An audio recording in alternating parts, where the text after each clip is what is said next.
Wake up, today's gonna be a good day. Wake up, today's gonna be a good day. Wake up, today's gonna be a good day. Wake up, today's gonna be a good day. Wake up, today's gonna be a good day. Wake up. On this leg of the trip, we didn't even leave San Diego. We just picked up our camp and moved it across the San Diego Bay to the beach. We're staying right now at Silver Strand State Beach RV Park, and this is our site. The main attraction to this park is Camper Ocean. Ocean Camper. Right out there, that's Point Loma. So we're still in the San Diego area. We haven't left. But we had a big, like 23-minute drive from our previous. It's funny, where we left with beautiful skies. We get here and it's the marine layer. And it's funny is the bay's right over here on the other side of the campground. And our other campsite was on the other side of the bay, yep. San Diego Bay. So it's probably, as the crow flies, 5-6 miles away, and it's sunny as it can be there. June gloom here. Yep. Oh well, maybe we'll get some sunny weather eventually. Maybe. We're here for 2 nights. Yeah, really, about 36 hours we're out of here. Well, a little more than that, because we're not leaving at 2 in the morning.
We're at the Maritime Museum of San Diego, right here in downtown San Diego.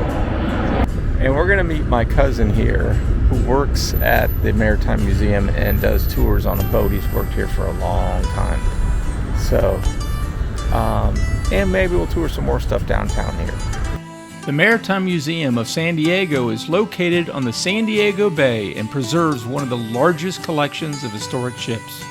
Of all the vessels there, 3 caught my interest the most. The first was the Berkeley. It was a ferry that operated in San Francisco Bay between Oakland and San Francisco.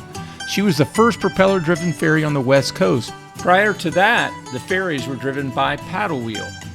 Today, she is the heart of the museum. Aboard the ferry are the museum offices, the museum store, and many maritime exhibits. The next is a Star of India. It is a beautiful, tall ship and is the world's oldest active sailing ship. She has a long history, and she was used for many purposes, including hauling salmon and hauling timber. These holes are called timber ports, and they cut these timber ports in here to slide the large logs into the storage bays of the ship.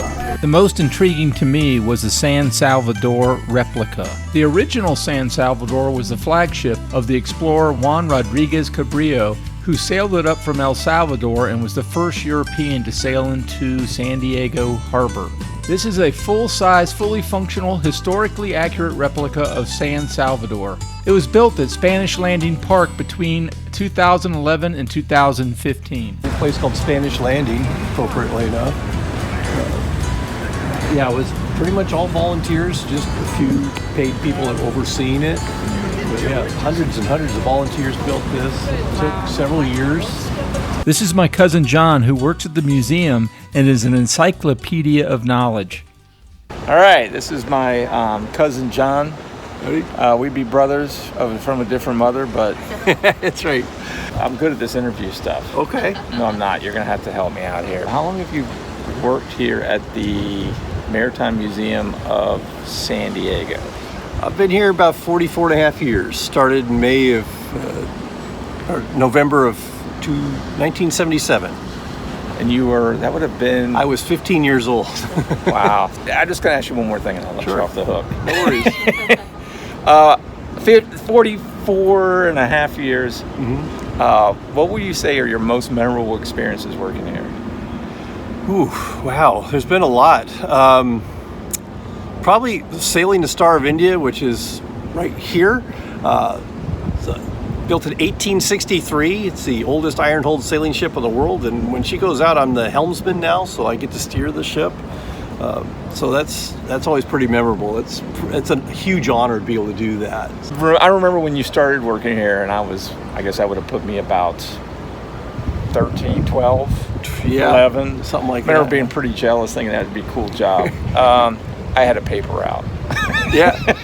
Anyhow, John, thanks for taking us. He's going to take us out on the boat. We'll film some of the tour of that. Yeah, my pleasure. All right. John's also the captain of the pilot boat that takes guests around the harbor and educates them about all things maritime. Okay, folks, good morning. Welcome to our 107-year-old pilot boat. Just let you know, up front here especially, I do need to blow the ship's horn for about 5 seconds. It's a little bit loud. If you want to hold your ears, you're more than welcome to. So here's the horn. He and his assistant do an excellent job, and I highly recommend that if you're in downtown San Diego, you take this tour.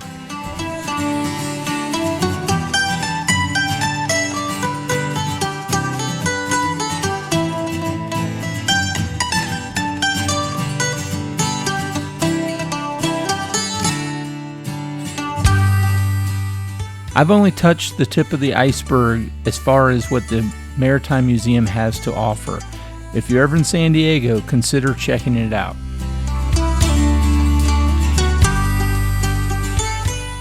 We checked out the shopping, just a short walk from the Maritime Museum. This is called Seaport Village. Seaport Village is an area with shops and restaurants just south of the Maritime Museum.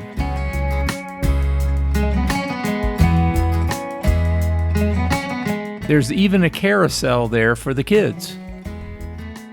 We found a restaurant that sits on the water called the Pier Cafe. All right. I got the shrimp tacos. And Gina, as usual, you'll see this theme probably often. Fish and chips. Right? We're not really foodies. But I will say that I personally enjoyed eating. There's lots of options down here, and they all seem to have the same stuff: fish tacos, fish and chips, etc.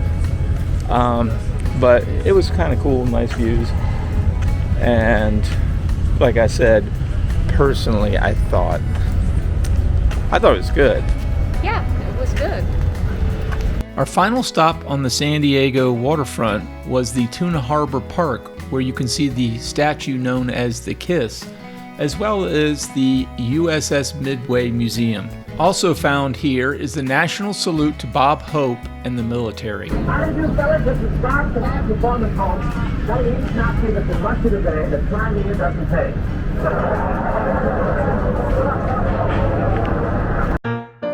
For our final stop in San Diego, we crossed the Coronado Bridge and the San Diego Bay to the city of Coronado to visit the Hotel del Coronado, also known as the Del.